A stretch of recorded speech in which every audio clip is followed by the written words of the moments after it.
Oi, meu nome é Lucas Lima Ladeira, eu sou mestrando do programa de pós-graduação em Engenharia Hidráulica e Saneamento aqui da USP de São Carlos e eu vou apresentar um pouquinho sobre o artigo Modelagem em Prática de Erosão e Transporte de Sedimentos sob Mudança. Então, para a gente começar essa conversa, é importante definir o que é erosão. A erosão nada mais é do que o processo de desprendimento de partículas do solo e o transporte desses materiais, para outro local. Isso tudo ocorre devido aos agentes erosivos, que são os ventos, a chuva, o escoamento superficial, entre outros. Então, a gente tem alguns exemplos de erosões que serão apresentados. Aqui a gente tem a erosão eólica, que ocorre justamente por essa ação dos ventos, pela força dos ventos. A erosão glacial, que é esse desprendimento de uma parcela de gelo do seu substrato original devido ao derretimento ou outra ação.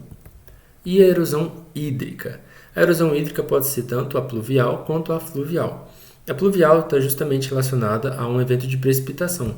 Então a gente tem a chuva, né? Essas gotas de chuva terão um impacto sobre uma superfície no solo exposto, né? Essa interação, esse impacto ocasionará um desprendimento de partículas de solo que serão carreados, levados e transportados até uma área de deposição, geralmente um fundo de vale. E a gente tem a erosão fluvial, que é esse desgaste do solo das margens devido à ação, o fluxo de águas de um rio.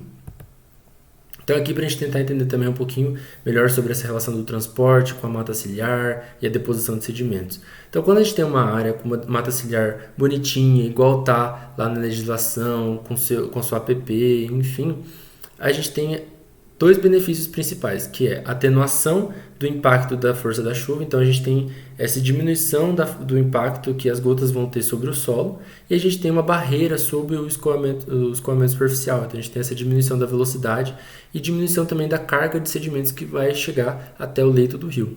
Agora, quando a gente não tem mata ciliar, quando a gente remove, né, então áreas urbanas ou enfim, algo assim, a gente tem todos esses benefícios anulados. Então a gente tem o impacto direto das gotas de chuva sobre o solo exposto, a gente tem o escoamento superficial direto, então vai carregar tudo que está vindo desde lá das áreas mais altas da bacia. Então todo esse sedimento, todos esses sólidos vão ser transportados e depositados no leito do rio. Quando a gente tem essa deposição excessiva de sedimentos, a gente acaba tendo o processo de assoreamento, que é igual está mostrado aqui na figura. Assoreamento, então, é esse processo que a gente está vendo de um banco de areia é formado no leito do rio, devido a essa excessiva deposição de sedimentos. Então, quando a gente vai falar sobre modelagem, né, desses processos e a prática dos transportes de sedimentos, a gente tem algumas ferramentas que podem nos auxiliar.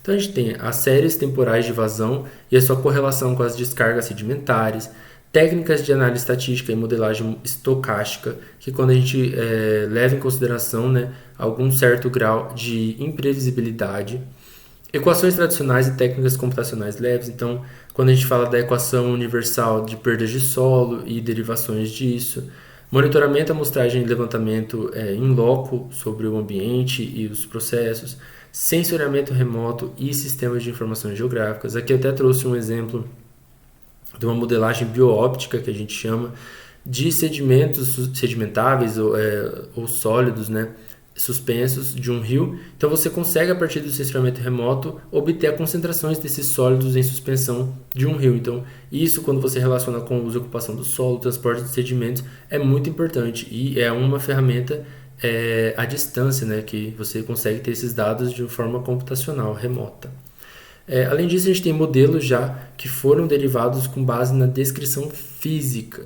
São modelos muito mais robustos, né, que demandam muito mais tempo e, enfim, empenho nisso, e que apresentam uma assertividade muito maior quando a gente está modelando o transporte de sedimentos e os processos erosivos.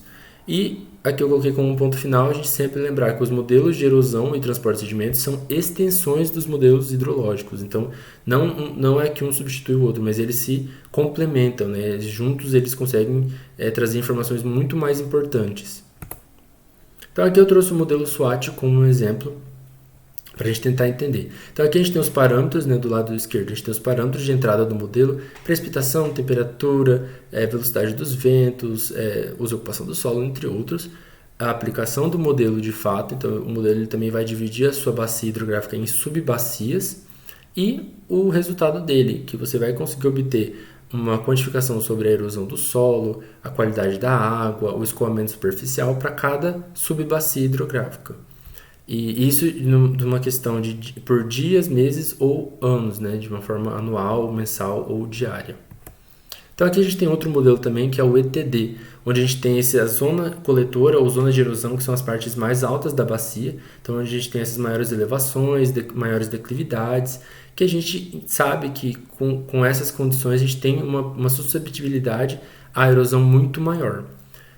Depois a gente tem o sistema transportador, que é o rio principal, onde todos esses sedimentos que foram erodidos serão carreados, serão transportados, e o sistema dispersor, onde esses sedimentos eles vão ser depositados e dispersados entre os afluentes, enfim, ao fim da bacia.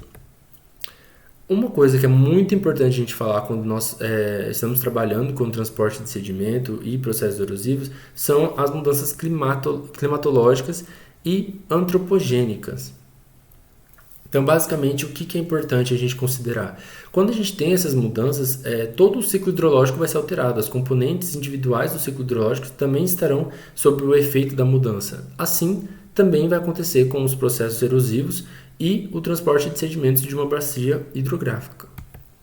Então é muito importante a gente considerar também a estacionariedade. Isso é uma coisa bastante discutida no meio acadêmico, né, nessa área, mas que a gente precisa levar em consideração. Então, basicamente todo a bacia hidrográfica, o ciclo hidrológico, junto com essas mudanças que a gente vê que está acontecendo na sociedade, no meio ambiente, elas precisam ser consideradas. Então, é como se o sistema não deve obedecer essa estacionariedade, ele precisa acompanhar. Então, a gente hoje tem esses mecanismos de detecção de tendências, ferramentas de segmentação, que façam essa adição das mudanças climatológicas, antropogênicas, desses ápices, né, de inundação, seca, desses eventos hidrológicos, né, que são extremos, junto às variáveis hidrológicas já modeladas. Então, é preciso levar em consideração esse comportamento não estacionário do processo.